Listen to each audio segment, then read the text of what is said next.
Rami Rachid, chef du pôle impulsion économique et offre territoriale au Centre régional d'investissement de la région de l'Oriental.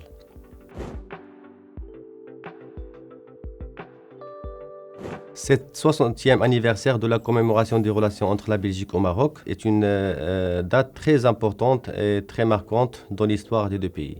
Mais moi, je dis également de l'histoire entre la région de l'Oriental et la Belgique, parce que beaucoup de nos ressortissants à l'étranger, au niveau de la Belgique, sont issus de la région de l'Oriental et ont participé au développement des deux territoires durant ces 60 années. Aujourd'hui, quand on visite la Belgique, quand on rencontre nos ressortissants, on voit que c'est une population qui est très bien ancrée dans la société belge, qui ont, à travers les différentes générations successives, ont pu s'ancrer et développer des expertises très très importantes. Donc, c'est une occasion très intéressante pour nous pour tracer un peu quelles sont les success stories de cette histoire, comment on peut capitaliser sur le développement de ces compétences pour pouvoir tracer ensemble un bel avenir de relations entre notre région, notre pays et la Belgique.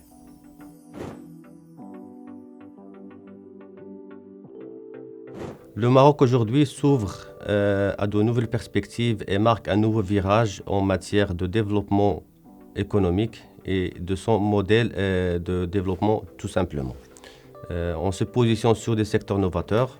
L'exemple au niveau de la région de l'Oriental, c'est qu'à travers le port Nador-Esmed, on est ouvert à des secteurs d'avenir qui vont faire le challenge au niveau international. Je parle de l'énergie renouvelable, je parle de la mobilité durable et je parle également de l'innovation et de la recherche et le transfert technologique dans ces secteurs.